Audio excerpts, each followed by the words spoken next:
Well, hello out there in YouTube land. This is Drew Badger, the co-founder of EnglishAnyone.com. It is a pleasure to be seeing you again. Well, the previous video in this advanced listening practice series got over 10,000 views, so I'm releasing the next one. And just like that video, if this video gets over 10,000 views, I will release the next one. So the more you can share this with other people and like the video and get it to spread out. So telling other people about it, if they're looking for more advanced listening practice, the faster I will release new lessons. So it's up to you. Again, if you're new to this video series or you're new to my channel, right now I'm using my teaching voice. I'm speaking a bit more slowly, a bit more clearly, but this video series is about me speaking at a normal pace or even a faster than normal pace, so that way when you're listening to me speaking, you get to have some experience with that, and then normal conversations and normal situations, or even watching movies and TV shows, it becomes a little bit easier for you. So the point here is to still speak clearly and still teach a few things as I'm explaining things, but to be much faster and much more conversational with the way I speak. If you're looking for a bit more of this, you'd really like to hear conversational dialogues and learn a lot more phrases and expressions, I highly recommend Master English Conversation. That's where I do all of my fast teaching and speaking, and you get to learn lots of phrases and grammar and improve the way you speak and sound much more confident and get fluent faster. If you'd like to learn more, you can visit us at EnglishAnyone.com and look up Master English Conversation. I look forward to seeing you in the program if you're not already a member. Well, anyway, let's get into this, the kind of super fast, speedy, advanced listening practice exercise. Anyway, today I wanted to talk about something, I want to introduce myself a little bit more. I know you know a little bit about me, but maybe you have some questions about me, and these are other things I can maybe possibly answer in this listening practice thing where I'm talking a bit more about myself and not necessarily teaching anything about the language, even though maybe I'll talk a little bit about specific things or teach other things like that. Look how quickly I'm going so fast. This feels fantastic to be speaking with you quickly like this. I get all excited. Some days I actually think, I'd like to teach some other things in addition to teaching English, just because, there's a lot of things, especially like business and gardening and other things like this that, I can actually get a lot more information out to people quicker because I can speak more quickly like that. But anyway, today I wanted to give maybe a little bit more background about myself, and I thought I'd talk about just an interesting story, and maybe this will give you something to think about it as well. A friend of mine, his name is Kevin. He's a really good friend of mine, and he has some interesting things, kind of some facts about himself that he'll tell people. It's just kind of something different and something interesting and new about him that helps other people remember him in that way. And one of them is the fact that he's allergic to Christmas trees. He's allergic to Christmas trees, which is really funny. So he's never had a real Christmas tree in his house. He's always had a plastic tree. I really love an actual Christmas tree, and the smell of that in the house, it's really great. But in his case, he couldn't do anything like that. So he's allergic to Christmas trees.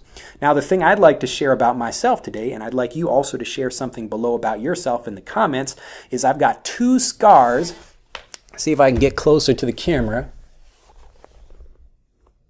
Kind of hard to see here, right here. So I've got 2 scars on my chin, one from each of my sisters. I'm the middle of 3 children. I have an older sister and a younger sister, and this is just a quick story about how I got the scar from each one of them. So I think I got my older sister gave me the first scar. We were playing in my house, and she was holding me by my feet and spinning me around, just holding me, by my feet and spinning me around in the living room. Just one day we were playing, and then she let me go. So she let my feet go, and I went flying, and my head went like this, on the edge of a windowsill. So when you're looking at a window, it's actually interesting when you go into these kind of particular things about the language. There's so many tiny, insignificant things that maybe you wouldn't know the word or the answer to, something like that, but it's really interesting to think about. So you got the window itself and the actual glass. This is called the window pane. But the windowsill is the little kind of shelf part on the bottom where you can put flowers and other things like that. This is called the windowsill. So it's a place where you can, put your little drink or something like that. So anyway, she threw me at this thing, and I went, and I split my chin open here. I split my chin open. And it was, blood was coming out, and it was pretty bad actually. But I'm still alive and I'm here to teach you today. Now the other one, this is from my younger sister, and this is where we went out to a, I forget how old we were, maybe we were, I don't know, maybe 10 and 8 years old or something. We're about 2 years apart. So this is a great way to describe, an age difference between you and somebody else. You can say, well, we're 2 years apart or 3 years apart, 4 years apart, or there's a 4-year difference, but apart is a really great conversational way to express this. So my sister and I are 2 years apart. So I'm older and she's younger. But anyway, so we're out at it's a camping trip. When I was younger, I used to go out with my family a lot. It'd be like my mom and my 2 sisters and I. We would go out and do a lot of camping. And we would get in the car and drive to all these different places. We would go out west, as they say in America. So I'm from Chicago, and we would get in the car and drive out west because, my mom just loved the scenery out there. Chicago is very boring and flat. We do have a nice lake, but there's no mountains and no ocean, things like that. So we went out west to try to, experience some more of that.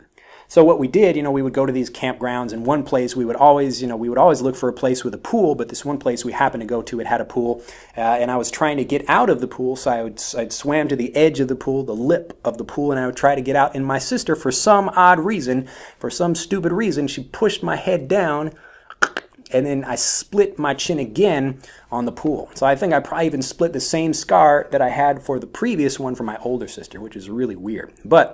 So I got a way to remember both of my sisters, a nice thing like that.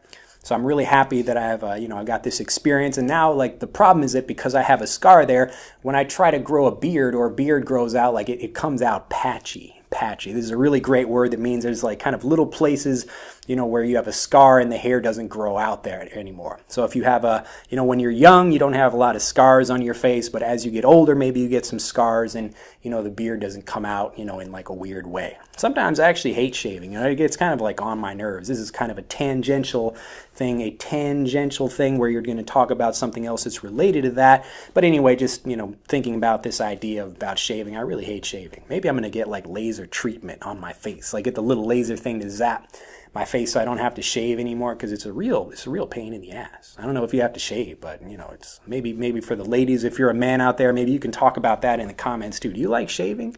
Is that something you like doing? I don't know.